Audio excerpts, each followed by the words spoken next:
कश्मीर पे क्या कर रहे हैं?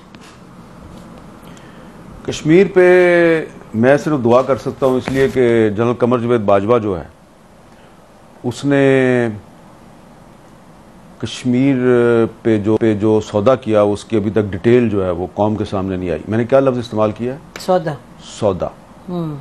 ये जो उन्होंने इंडिया के साथ line of control cease fire किया था, उस सीज फायर के फौरन बाद मोदी ने पाकिस्तान का दौरा करना था। ठीक है। और जब फॉरेन ऑफिस को यह पता चला, वजीर खारजा शाह महमूद कुरैशी को पता चला कि मोदी पाकिस्तान आ रहा है, मुझे तो पता ही नहीं है, तो भागे भागे इमरान खान के पास गए, उनसे पूछा कि आपको पता है? उन्होंने कहा मुझे वो बताया था, बाजवा साहब और फैज साहब आए थे, बातचीत उनकी चल रही है अजीत डोवल के साथ, लेकिन वो आ रहा है ये मुझे नहीं पता। तो उसके बाद इमरान खान ने फैज साहब को कहा कि भाई आप फॉरेन ऑफिस को तो ऑन बोर्ड लें। तो उसके बाद फॉरेन ऑफिस जो है उसमें बाजवा साहब आ गए अपना पूरा लॉ लश्कर लेके, उनको लेक्चर दिया कि ये वही लेक्चर था जो उन्होंने एक दफ़ा आपके और मेरे सामने भी दिया था। याद है ना क्या लेक्चर था? टैंक चलने के काबिल नहीं है, तो आप कह रहे हैं कि मूवमेंट के लिए मेरे पास डीजल नहीं है। ठीक है जी, इस तरह की बातें की थी ना। नॉर्मली ऐसा आर्मी चीफ के कोर्ट मार्शल होना चाहिए, और मुझे अब कहना पड़ेगा, मैं अंदर कमरे में कहती रही हूँ बट मुझे कहना पड़ेगा कि इस तरह नहीं होता। 20-25 सहाफियों को सामने बिठा के आप उनको कह रहे हैं कि पाकिस्तान आर्मी लड़ने के काबिल। इसका मतलब आप दुनिया को बता रहे हैं 25 सहाफी, फिर 25 सहाफियों के पास तो बात नहीं रहती इन द वर्ल्ड। उस वक्त भी हमें यकीन था, जब वो ये कह रहे थे तो मुझे उस वक्त भी यकीन था ये गलत कह रहा है, और आपने उसको कन्फ्रंट भी किया था, बल्कि आपको तो मुंह लाल हो गया था, इतने गुस्से में आ गई थी।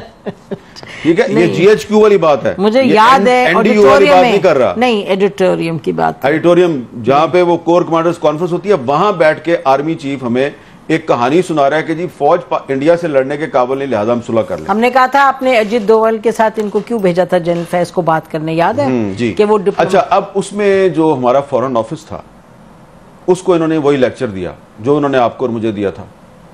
तो फॉरेन ऑफिस ने इनको कन्फ्रंट किया। शाह महमूद कुरैशी साहब जो हैं उन्होंने कमाल ये किया कि उन्होंने सिर्फ अपने फॉरेन सेक्रेटरी को नहीं बिठाया हुआ, उसने 5-6 एक्स फॉरेन सेक्रेटरी को बिठा लिया, और उन सब ने कहा कि ये एक इंडिया का ट्रैप है, और आप जो बातें कर रहे हैं ये हमारा जो एक पाकिस्तान का एक जो रवायती मौक़िफ़ है ये उसके खिलाफ है, और ये हमारे नेशनल इंटरेस्ट से भी आपकी बात मैच नहीं करती। बेशक। बाजवा साहब बहुत गुस्से में आ गए और उन्होंने कहा कि मोदी ने अप्रैल में दौरा करना है पाकिस्तान का। अप्रैल कौन सी? 2021। यस, ठीक है जी। और ये हजम कर चुके हैं वो कश्मीर, और फिर भी जी 5 अगस्त 2019 हो चुका है। ठीक है। और बाजवा साहब जो हैं उन्होंने जनरल फैज और अजीत डोवल के जरिए मोदी का दौरा पाकिस्तान भी जो है वो उसकी डेट भी फिक्स की हुई है।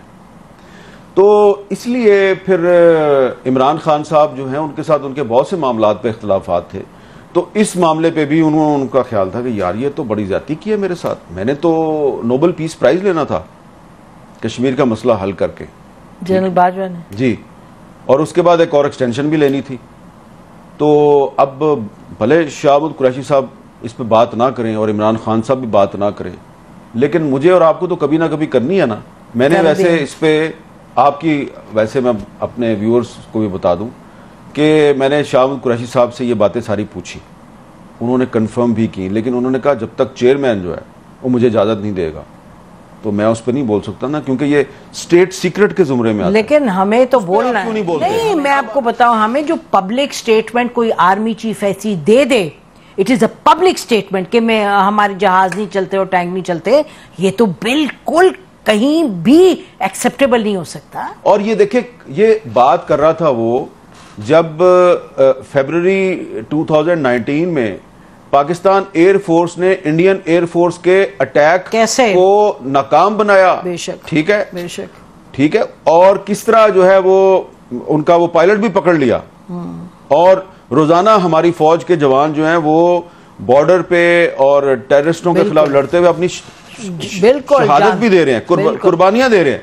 और आर्मी चीफ कह रहा है मेरे टैंक नहीं चलते। तो आपकी कॉम्पिटेंस भी, आपकी करेज तो भाई अगर आप दिन रात, अगर आप सारा दिन टीवी देखते रहेंगे कि हामिद मीर ने क्या कह दिया और नसीम जरा ने क्या कह दिया, और टीवी छोड़े आप वीलॉग देखते रहेंगे, वीलॉग देखते रहेंगे कि फलाने अपने वीलॉग में, और आप सिर्फ ये जासूसी करेंगे कि उसकी तनख्वाह कितनी है और मेरी तनख्वाह कितनी है।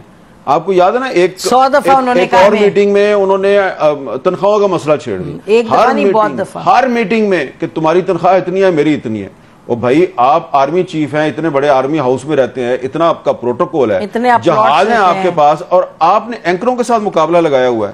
तो वो जनाब बाजवा साहब ने जो किया ना कश्मीर के साथ, तो उसके बाद से जो कश्मीरी हैं वो अभी तक संभल नहीं पाए। और आपको मैं एक बात बता दूं कि सैयद अली गिलानी साहब जो हैं, उन्होंने अपनी वफात से पहले जनरल कमर जवेद बाजवा के बारे में एक मैसेज रिकॉर्ड करवाया था, एक वीडियो मैसेज।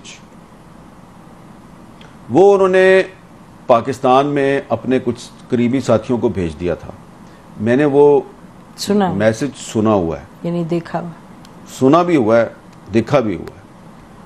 उनका ये कहना था ये आदमी परवेज मुशर्रफ से ज्यादा खतरनाक है, लेकिन फिर वो मैसेज गायब कर दिया गया। लेकिन अभी भी है कुछ लोगों के पास। लेकिन इसको खत्म करने से पहले ये हम कह सकते हैं कि कश्मीरियों में जान है, वो तो लड़ते रहेंगे। हाँ। और पाकिस्तानी अवाम जो है, कश्मीरियों के साथ अयूब खान ने धोखा किया, वो उनकी जदोजहद फिर भी चलती रही।